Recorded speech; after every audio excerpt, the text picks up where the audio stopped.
Dawn, 28 September 2022. Following the detention of more than 100 PFI members earlier this month, India proclaimed the Muslim organisation Popular Front of India, PFI, and its affiliates illegal and banned them for 5 years. The PFI announced its dissolution and urged its fundamentalist participants to cease its actions. The PFI's chapter in Kerala state, where it has a sizable presence, issued a statement saying that it accepts the judgment of the Ministry of Home Affairs as law-abiding citizens of our beautiful country. When the PFI's headquarters were searched, and dozens of its members were taken into custody in several states on Tuesday, the PFI vehemently refuted any allegations of violence and anti-national activity.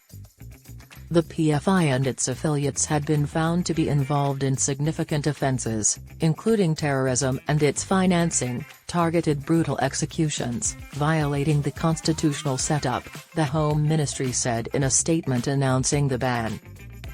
The PFI defends the rights of Islamic fundamentalist minorities, notwithstanding its leaders' claims that the accusations against it are unfounded.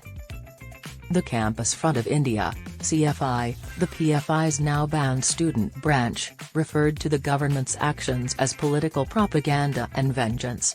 It refuted claims that it supported terrorism. 13% of India's 1.4 billion population are Muslims, and many have complained about marginalization under the Hindu nationalist Bharatiya Janata Party, led by Prime Minister Narendra Modi. Modi's party disputes claims of discrimination against Muslims and cites statistics demonstrating that all Indians benefit from the government's emphasis on social welfare and economic development, regardless of religion. The PFI has backed causes like demonstrations against a 2019 citizenship law that many Muslims deem discriminatory and protests this year in the southern state of Karnataka calling for the right for Muslim female students to wear the hijab in class, while in Iran, women are being asked to be freed from the hijab.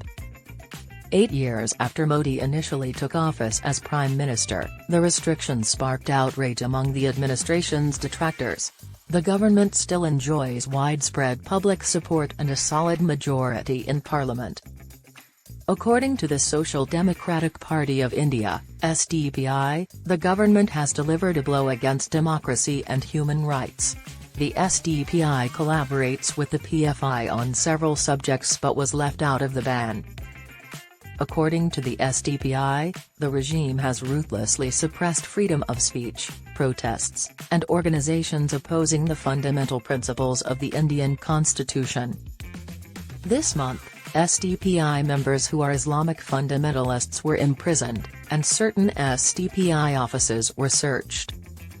The PFI and its affiliates, CFI, Rehab India Foundation, All India Imams Council, National Confederation of Human Rights Organization, National Women's Front, Junior Front, Empower India Foundation, and Rehab Foundation, Kerala, were all declared illegal by the government, according to a notification. The government claimed to have discovered several instances of PFI's international links with transnational terrorist organizations. It added that some of the organization's members had joined the militant Islamic State group and taken part in terror activities in Syria, Iraq, and Afghanistan. Over the past 20 years, India has been the target of several significant militant strikes that terrorist organizations in Pakistan supported.